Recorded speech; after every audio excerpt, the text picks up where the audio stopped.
I think there is a time in our lives where all of us desperately need mercy.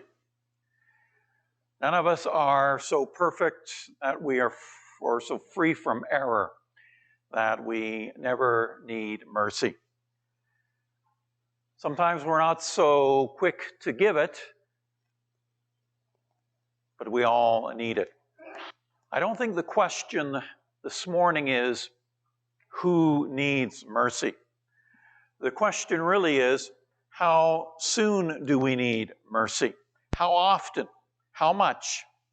And that's why Jesus' fifth beatitude, I think my batteries must be dead, Aiden. Jesus' fifth beatitude, if you can advance it. Yep, thank you. Grabs our attention. I'll go beep. Okay?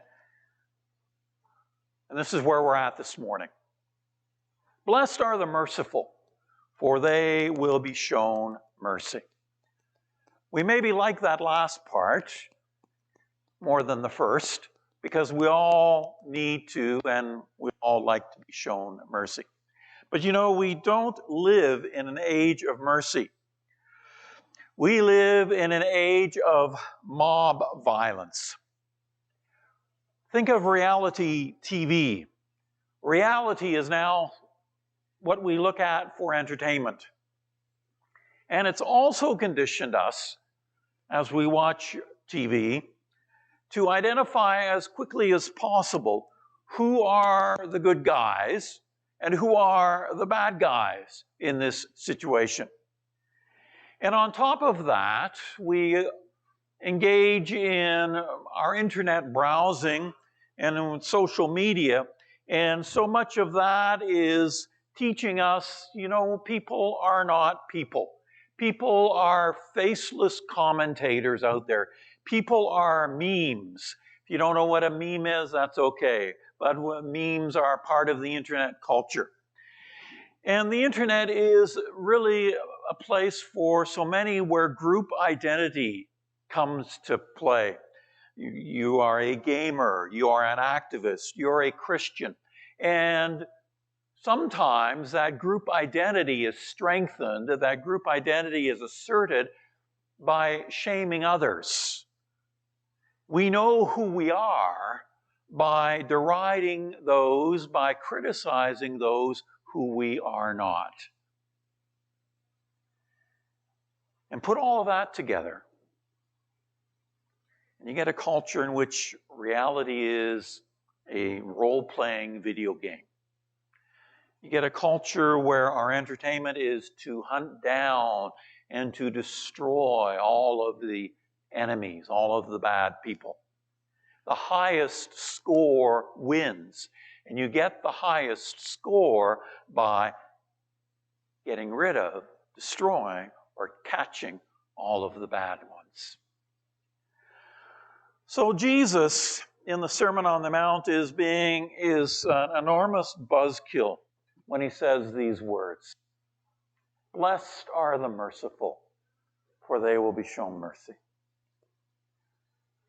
Blessed are the merciful, for they will be shown mercy. Jesus, are you saying that the glee that I kind of experience when somebody loses their job and their entire social circle is disrupted and they have to go underground and start a new life from scratch because of something they said or something they did? Is that the exact opposite of mercy, Jesus? Is that what you're saying? That dopamine hit that I have that feeds my righteous indignation when a news piece identifies my next target? How is that conducive to mercy? And maybe what we need to do is to take a step back from all of those activating emotions. Maybe we need to see just how far away from mercy this culture of personal destruction that surrounds us has led us. I think the New Testament model of mercy has three elements. Mercy is perceiving, understanding that someone is in a difficult situation, a bad spot. And you feel compassion for them in their difficulty. And then you do something to help that person. So you could define mercy in this way. You could say mercy is a compassionate response to the suffering of another person. And all three of those movements are important. All three are essential. But the emphasis is usually, when we talk about mercy, the emphasis is usually on the last one, doing something to help. Not just perceiving, not just feeling, but doing something. So we see this in various encounters that Jesus has. For instance, the blind men cry out to Jesus, "Have mercy on us, Son of David," in Matthew 9. A Canaanite woman from that vicinity comes to Jesus, and what does she cry? She cries out, "Lord, Son of David, have mercy on me. My daughter is demon-possessed, suffering terribly." Two blind men sitting by the side of the road, and when they hear that Jesus was going by, they shout out, "Lord, Son of David, have mercy on us." And the crowd rebukes them, tells them to be quiet. But they shout all the louder, "Lord, Son of David, have mercy on us." Yes, they all want Jesus to see that they're suffering. They all want Jesus to feel compassion for them. But they especially want Jesus to do something to help them. And so it's not surprising that the Greek word for a gift to the needy that we see in Matthew chapter 6, verse 2, is derived from the same word that is used for mercy. And so a benevolent gift, think of the connection in this way. A benevolent gift is something that you do out of compassion for someone who is suffering, someone who is in a bad spot. And so acts of mercy or give to the needy, as Jesus talks about, has that sense of mercy. Mercy is also closely connected with forgiveness, because forgiveness oftentimes can be the thing that you do to help. And that comes through clearly in the story that Jesus tells in Matthew 18, story about the unmerciful servant.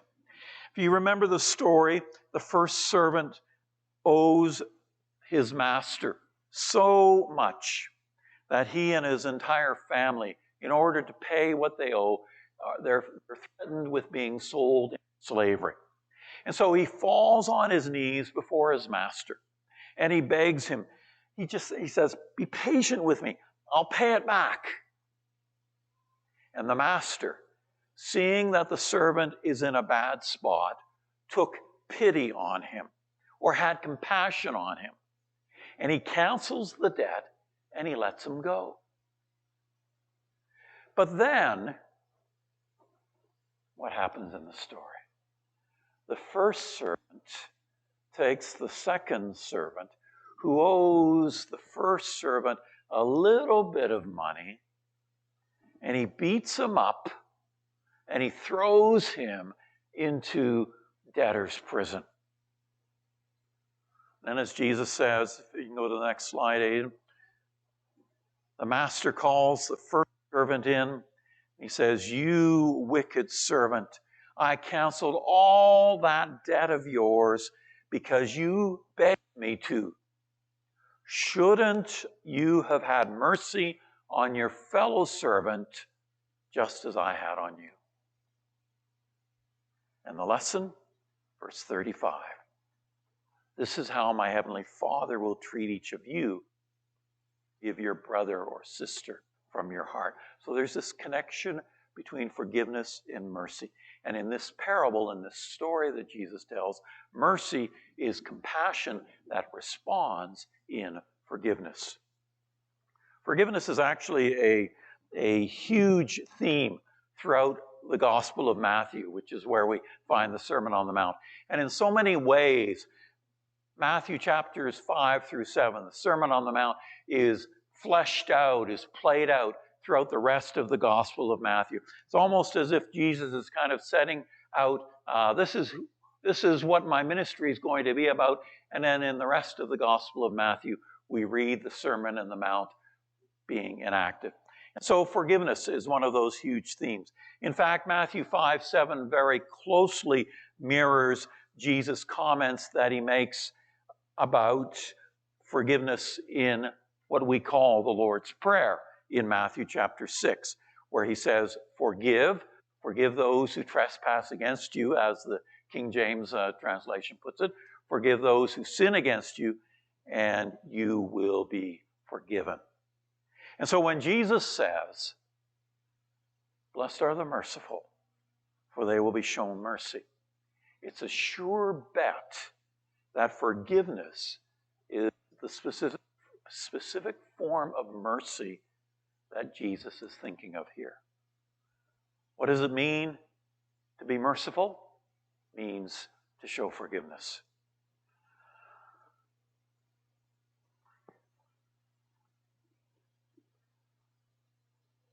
But forgiveness as mercy has a very serious wrinkle.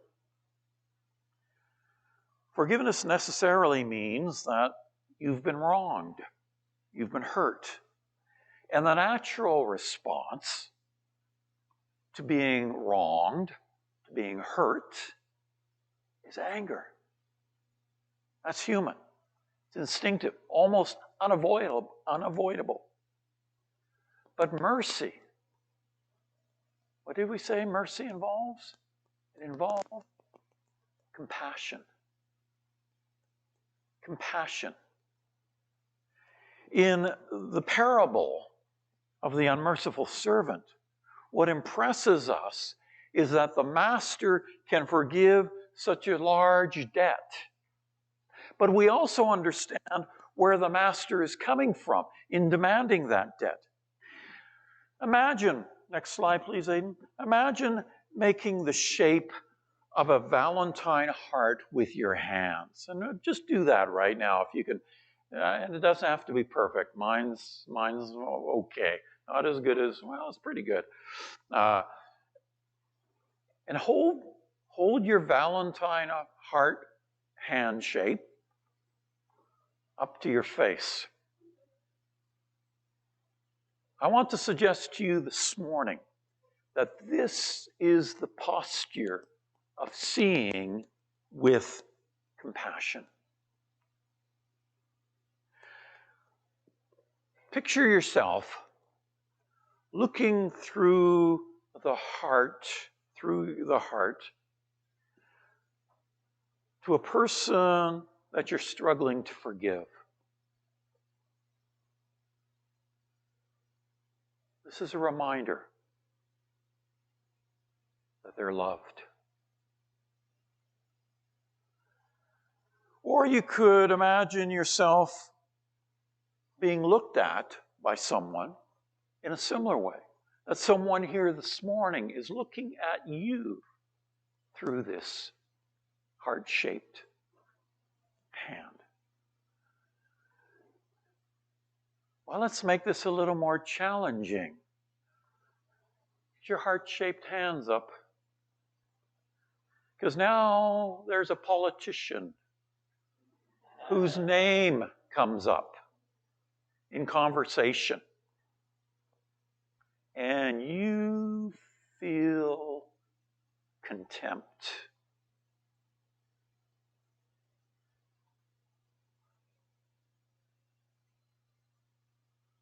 Or someone has just walked into the room and negative thoughts and feelings about that person are swelling up. Or you pass someone on the street and you start to evaluate, label, or judge. Oh, boy, they're a little on the chubby side. Oh, they're sure skinny. kind of ugly, kind of smart, kind of attractive. The boy, there goes a rich, there goes a poor. Hold up your heart. You see, I think with practice, most of us have become very good at looking at with contempt. What this teaches us, what this practice, and it does take practice, is to look with love, to see with eyes of compassion.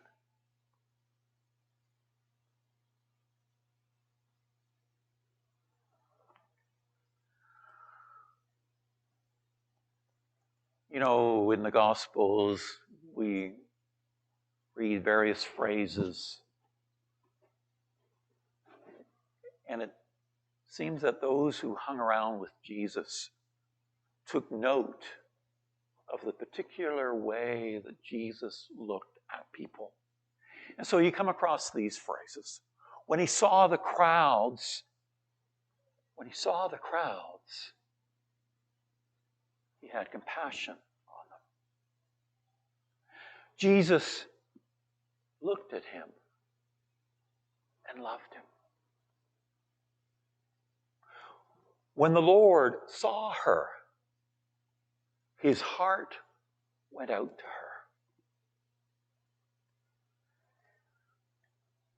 You know, it's like a muscle that can be strengthened. We can train to see with eyes of compassion. It will take practice. It will take use. It will take stopping, looking with eyes, remember, and maybe, and I'll just smile if I see you in town going, when you, okay? That's fine. It's fine. Compassion.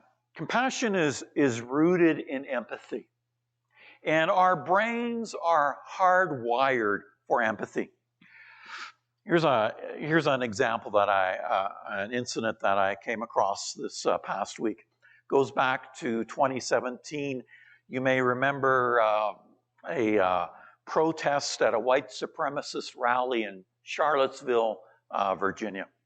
And in that rally, a woman was struck by a car and actually died. But she's struck by a car, and it was one of the white supremacists, a woman who cried out, "Medic!" I don't think it's because that lady had a conversion experience. I think it's because in that moment, her fundamental wiring won out.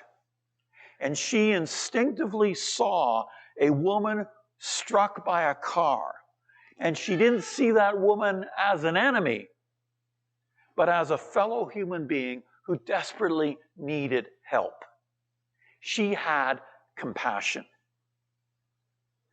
And I think it's actually pretty hard for a normal person to override empathy. You either have to really prime yourself for it, or in the moment you have to make that conscious decision to override empathy. And mercy as forgiveness presents us with exactly that choice. When you see the person who has wronged you, and when you see that person who has hurt you suffering, empathy is a decision that you have to make. Empathy and compassion, even though that wrong that has been done to you is triggering anger.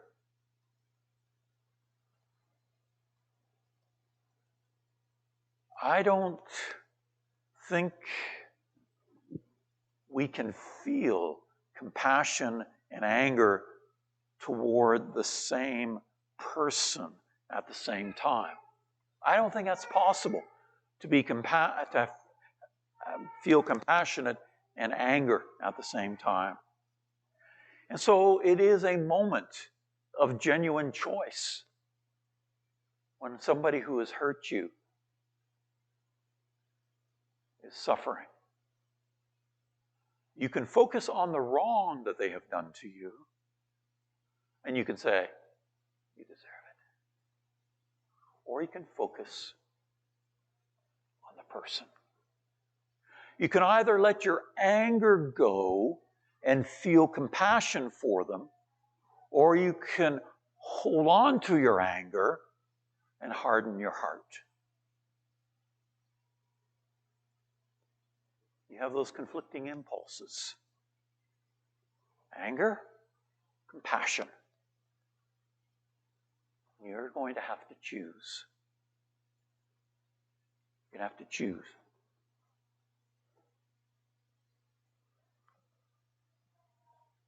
And so, forgiveness is a choice, yes. But I want to suggest to you this morning that unforgiveness is also a choice. And that's probably why Jesus takes it so seriously. But in keeping with the positive tone of this beatitude, let's ask the positive question. How can we keep our hearts inclined towards mercy?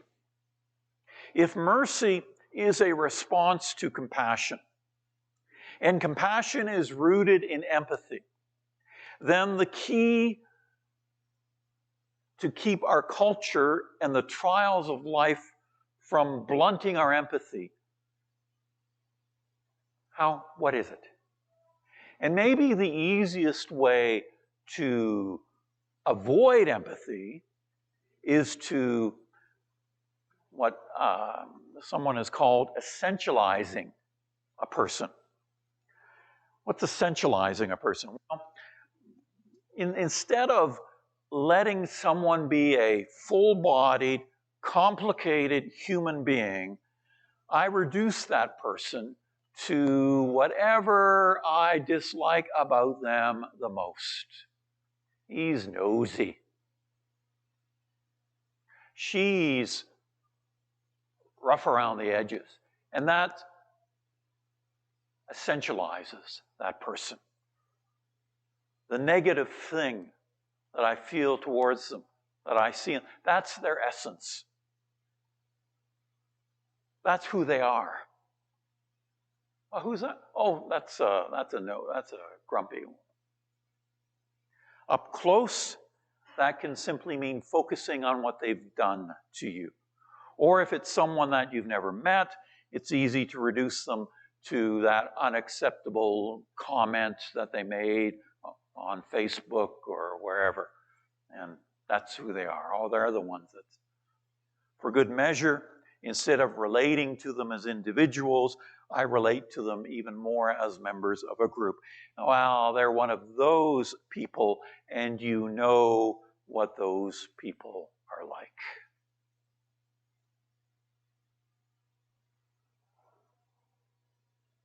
Remember who you're looking at. You're looking at a being made in God's image who is deeply loved. See them for who they really are, precious and loved. So how does it feel to look with that kind of intention? How does it feel to look at others? How does it feel to be seen if you knew that everybody is looking at you? That intention. And so if you want to be a person, if I want to be someone who is primed for mercy, I am going to have to refuse to essentialize. And that can be really hard these days because there are so many people who seem to be defining themselves by a characteristic, by a group. And it's so hard to try to get past that and try to see who are they really. But oddly enough, an individual doesn't have the ultimate say as to who they are, as to what defines them. You don't have the ultimate say. Jesus does. And it's not how we see them. It's not even how they see themselves. It's how Christ sees them. I want to suggest to Jesus, you and me and everybody, complicated. We're complicated people. Okay, I will confess for myself, and if you want to identify, you can silently nod your. I'm complicated. I am a messy individual. I may have a neat desk, but I am a messy individual.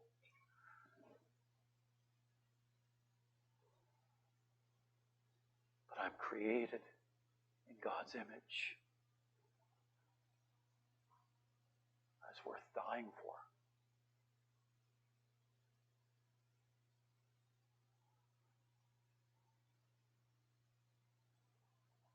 This has nothing to do with excusing somebody's behavior. It's nothing to do with ignoring how someone is acting.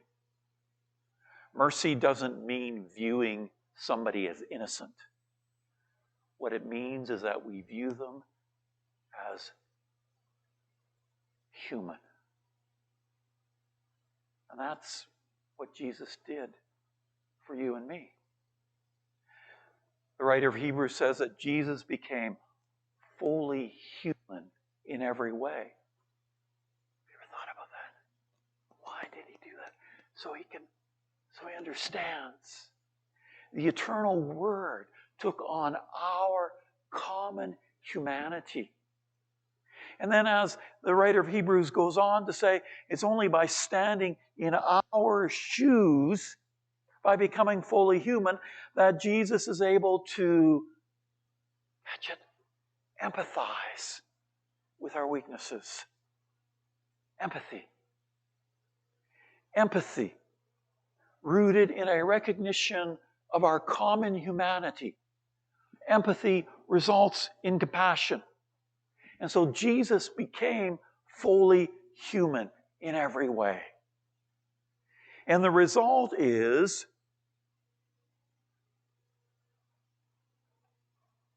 we receive mercy and find grace to help us in our time of need.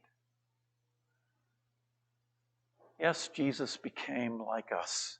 Jesus became like us so that we can become like him, so that we can become people marked by mercy, so that we too can, as receivers of grace, give grace or give mercy, receivers of mercy and grace.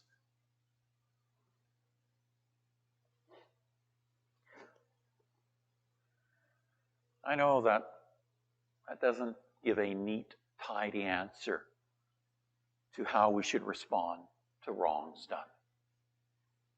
And so much of what we hear these days and watch is promising neat and tidy answers. I don't have a neat and tidy answer for you this morning. If you want your money back, I'll talk to you after. What I am telling you is, what I am suggesting to you, is that however you respond to wrong that has been done to you, it needs to be tempered by mercy. Otherwise, we may become something less than human.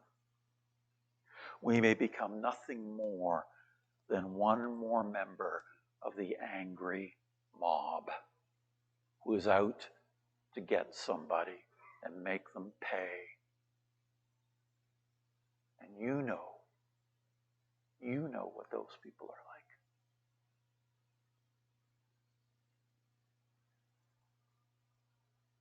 Let me leave you with this morning. Let mercy go first.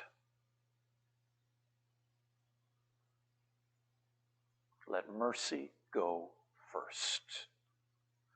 Let mercy speak the first word.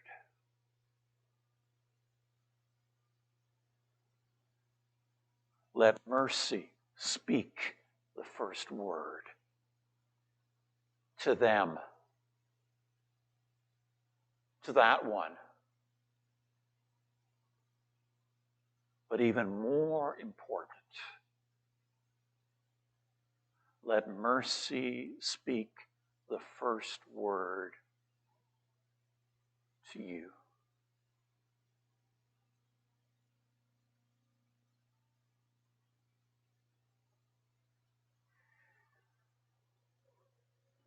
The teaching on the hill, Jesus said,